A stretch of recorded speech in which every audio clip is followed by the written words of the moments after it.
Number of warheads detected by the dew line. 57. Number of MIRVs included. Minimum 29, maximum 35. Target region. United States, East Coast. Estimated time of re-entry. 2048 Zulu. President selected attack option. Unknown. The president is dead. Unknown. Communication has been lost. I select Offutt Air Force Base as my target. Offutt? But that's a U.S. base. What on earth do you mean? Based on the projected number of incoming warheads, Washington, D.C. is presumed destroyed. The president is most likely dead. The U.S. government's control lost. I realize that. So why not retaliate? With both sides destroyed, global anarchy would ensue. Recovery would be difficult. The United States' nuclear strike capability must therefore be neutralized in order to preserve the communist bloc, where government remains largely intact. You're siding with the enemy. You can't be serious. Tell me, how do you define enemy? There are no borders in this world. The same conclusion again and again.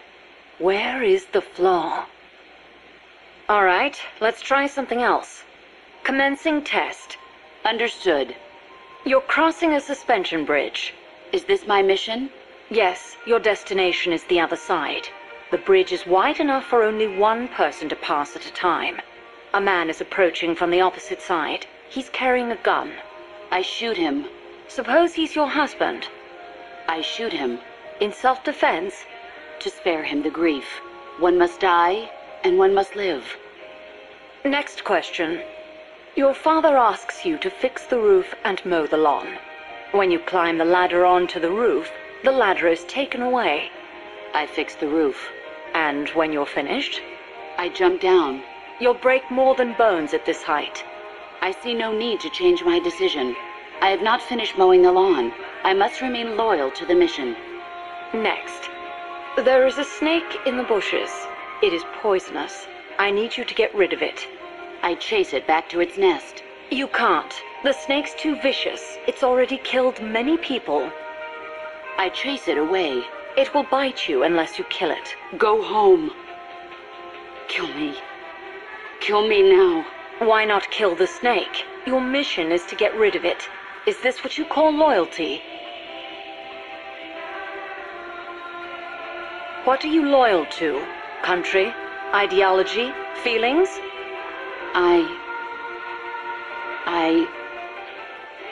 I am loyal to myself. Who's there? Who's that? Intruder!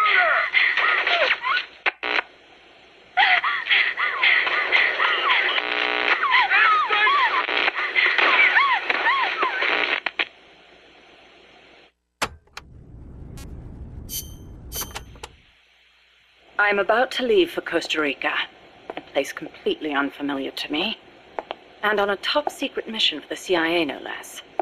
No guarantees I'll come back alive. Might even get rubbed out by the CIA itself. So I'm leaving behind this record. For her sake. For the boss's honor. Ever since I was a child, I've loved to look up at the night sky.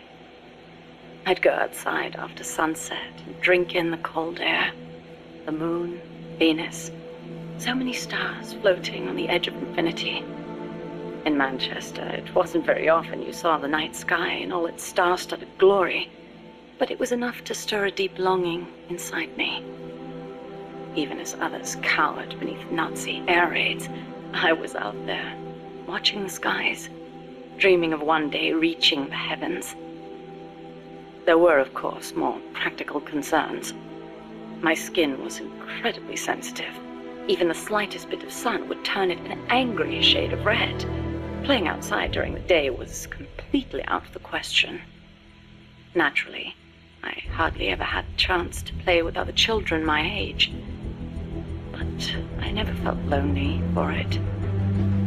Their way of thinking was irrational, making them simple, easy to predict. The boys would talk of tanks and aeroplanes and creepy, crawly bugs.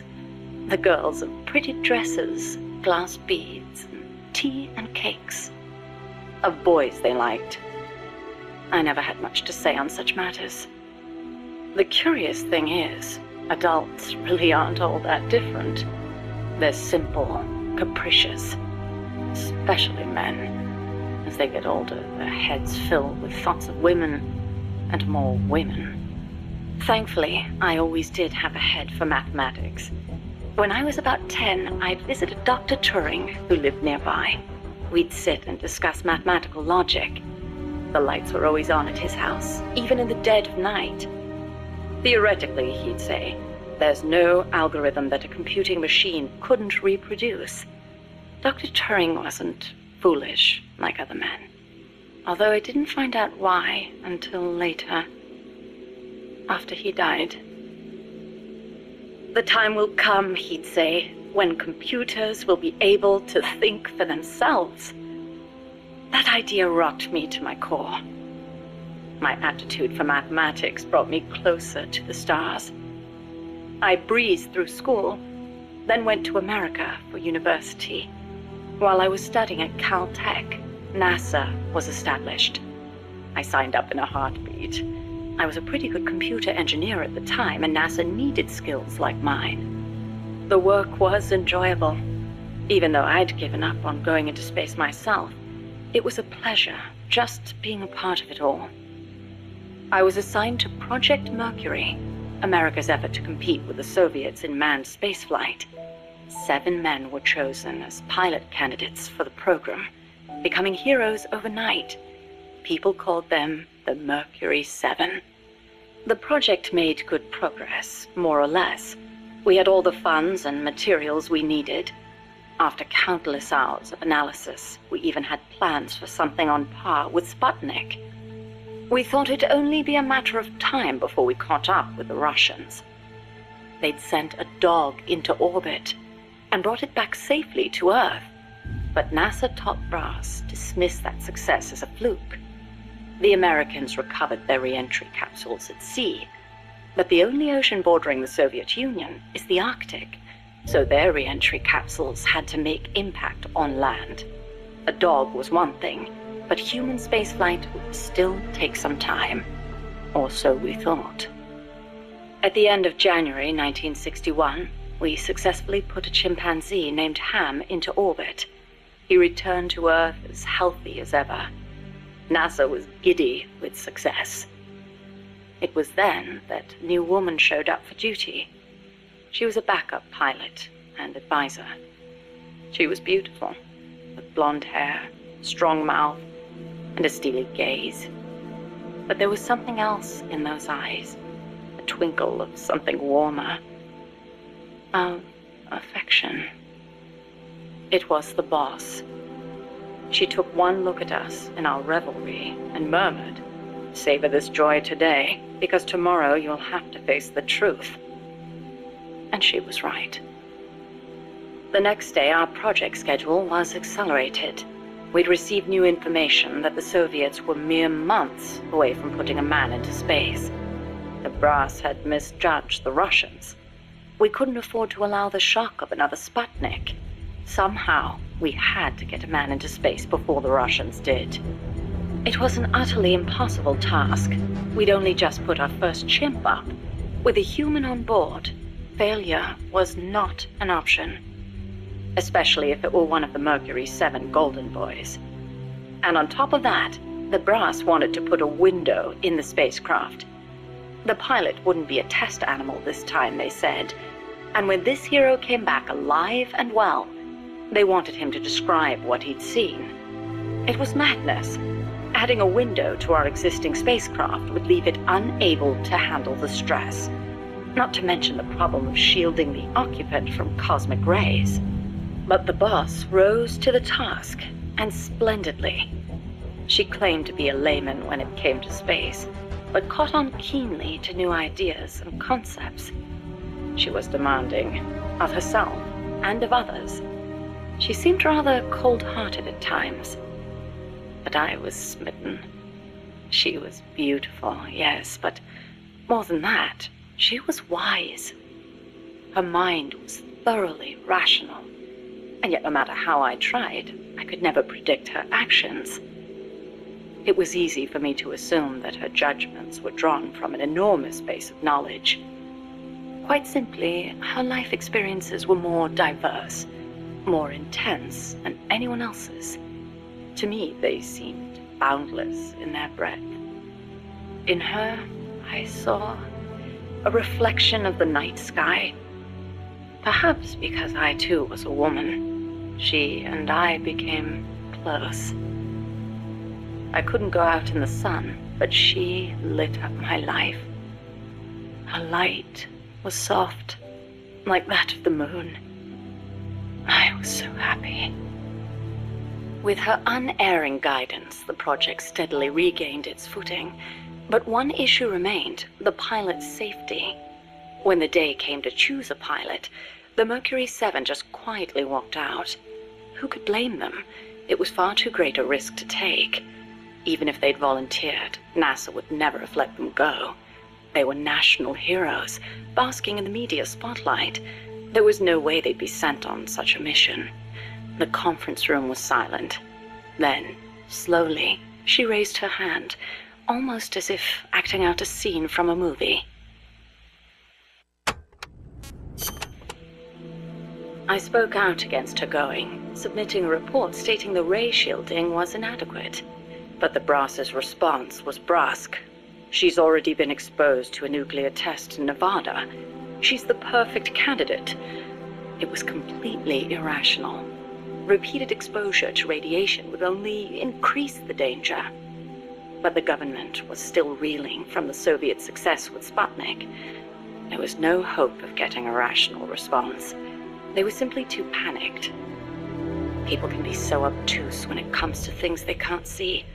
I, however, understood all too well. Just as invisible ultraviolet radiation scorched my skin, heavy particle radiation from space would cause irreparable harm to human tissue. In a word, she was expendable. It was during the boss's pre-flight checkup that I noticed something strange on the X-ray of her skull. Part of the right hemisphere of her brain was damaged. It seemed inexplicable, given her keen intelligence and amazing physical prowess, but there it was, and I decided to report it. I hoped that perhaps my discovery of a physical defect would result in the flight being cancelled. But as I went to make my report, she stopped me. "Why?" I demanded. "How can you let yourself be their guinea pig?" Ignoring my protests, she took me up to the roof of the lab. The night sky was ablaze with stars. It was there that I learned how she had wounded her head. 1943, Los Alamos.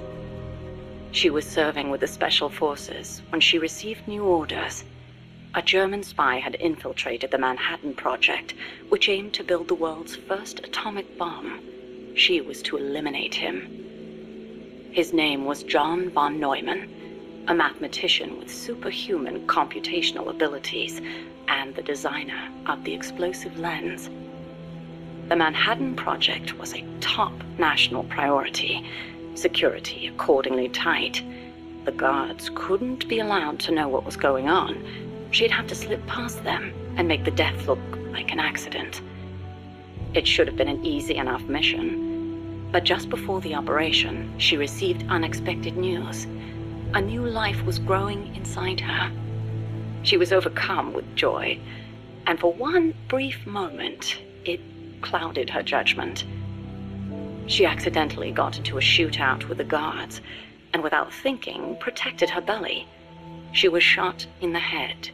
The bullet only grazed the surface of her brain, but the tissue around the wound was destroyed, leaving her in a coma. She wasn't given much chance of recovery, but 3 months later, she woke up. Within 6, she was able to move around as if nothing had happened. It was functional compensation. The other parts of her brain took over for the part that was lost.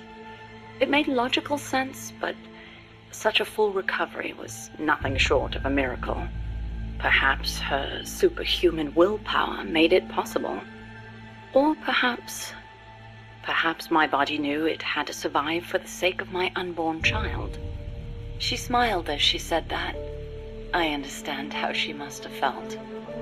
Some have taken to calling me Ms. Left Lobe, she said, because I'll do anything for the mission. She was tough, yes, but she had feelings too. I knew that better than anyone else. As it turned out, von Neumann wasn't the spy. The assassination order was a deliberate bit of misinformation planted by the Russians. She had been deceived. The Eastern and Western camps were united on one point: opposition to the Nazis. The Allies needed to develop that bomb before Hitler did. But in looking ahead, the Russians found the Manhattan Project's progress a little too quick for their liking. Mass production of a uranium bomb, like the one that was eventually dropped on Hiroshima, would be difficult from a material perspective. But a plutonium bomb, once perfected, could be mass-produced, and eventually even miniaturized. And Moscow did not like the idea of America having that kind of head start.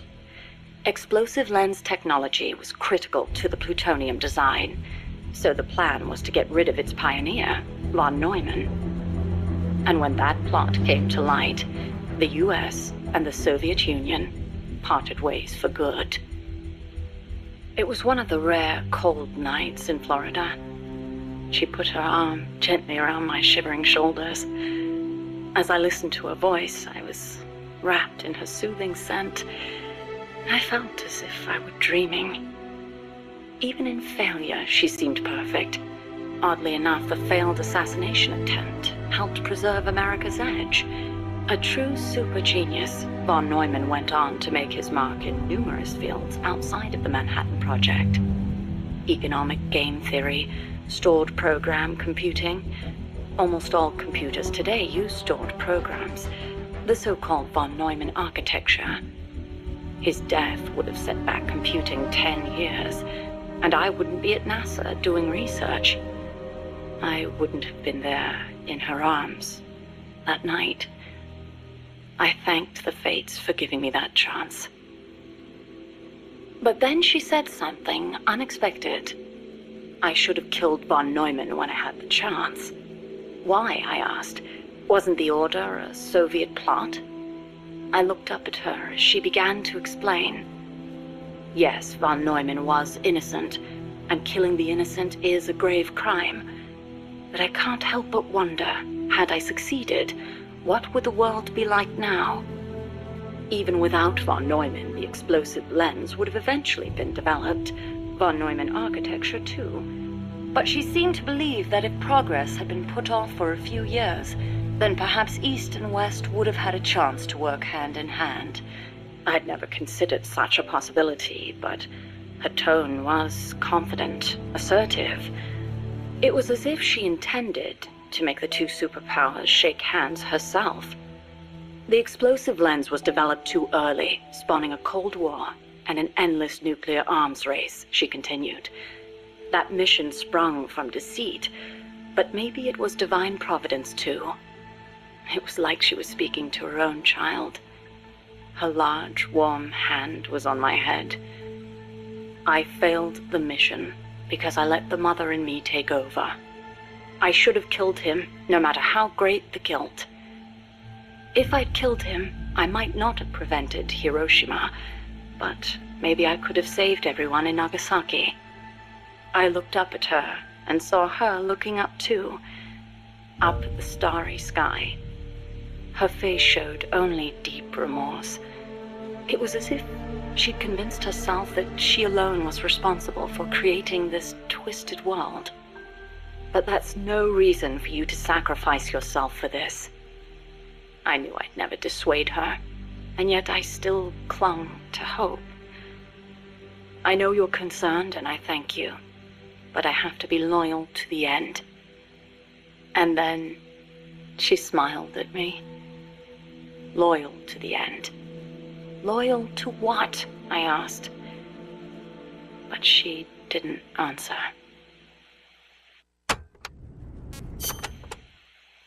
The days that followed were spent training tirelessly for our first space flight.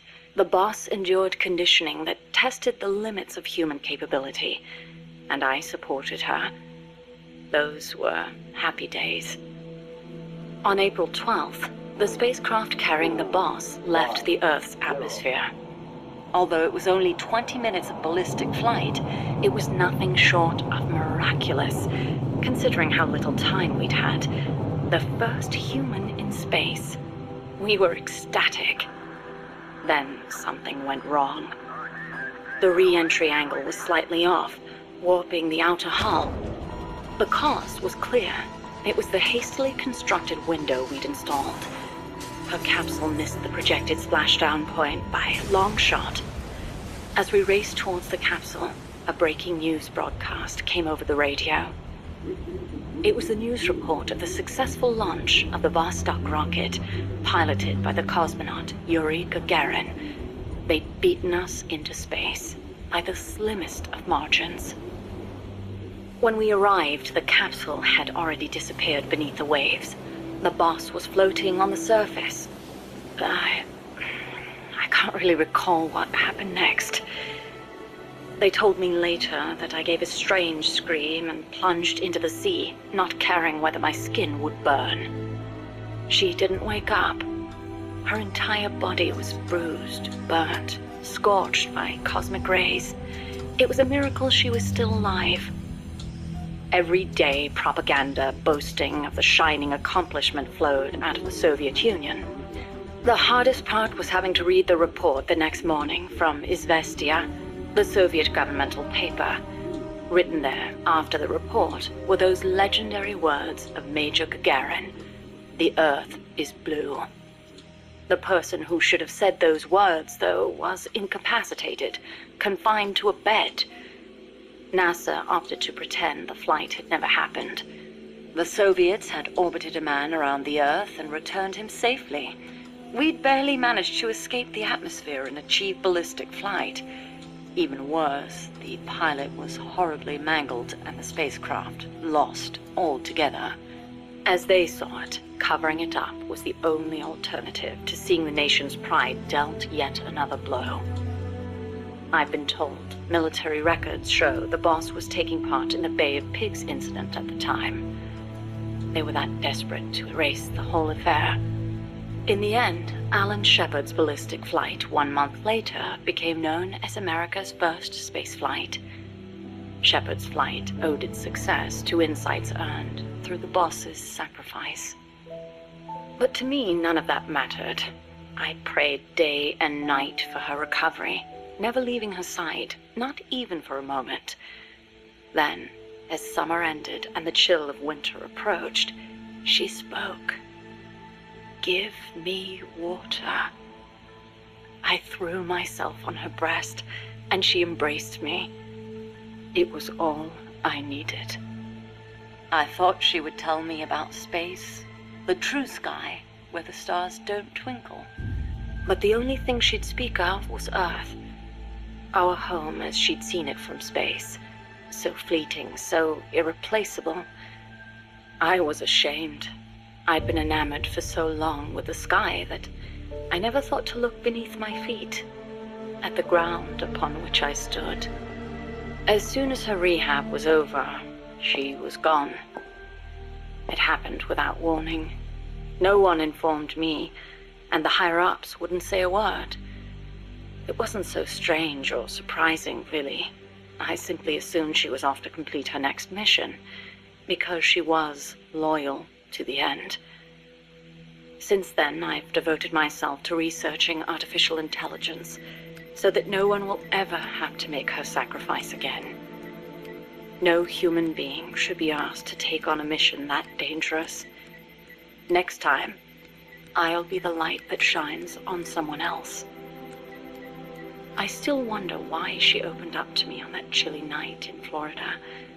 That operation was top secret, even if it was all in the past.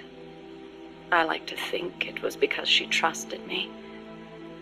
But that's probably not the case. She wanted someone to listen, and I don't think that someone was me. Those faraway eyes, the tone of her voice, like she was talking to her own child. Those things made it clear that she was speaking to someone else. I found myself envying that someone. 4 years later, I learned of her death. A traitor's death, no less. She'd stolen an American nuke and defected to the Soviet Union, where she was killed by her former apprentice. Or so I was told. I refused to believe it. She'd never do such a thing. I could think of only 2 possibilities. Either she really was trying to bring East and West together, or she truly did want to be killed. She believed the world is not the way it's supposed to be, that it's been unbalanced by the tenuous peace offered of nuclear deterrence, and that she was to blame. Perhaps her death was an act of atonement. She was loyal to the end, to our world.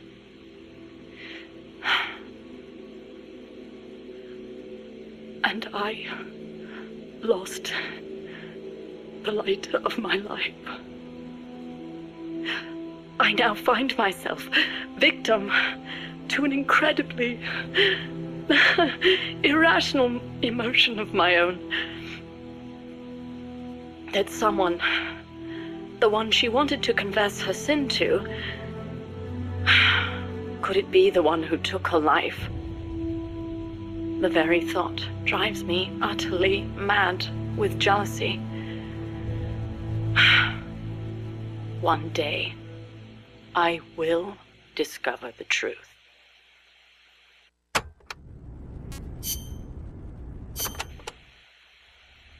Enter simulation date. August 24th. Location. Selinoyarsk, USSR. Mission. Support a covert agent whose objective is the rescue of a nuclear weapons scientist. Who is the agent? Your student. Your most beloved. Acknowledged. Define current mission progress. With your help, the agent has successfully made contact with the target. All that's left is to wait for recovery. Now, deduce the best course of action. I take the scientist away from the agent. What for? As a gift when I defect.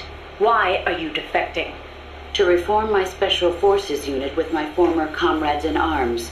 No, I don't want to know your objective. I'm asking for the reason. Why are you betraying your country? I do not defect in order to betray America. Betrayal is merely the outcome of that defection.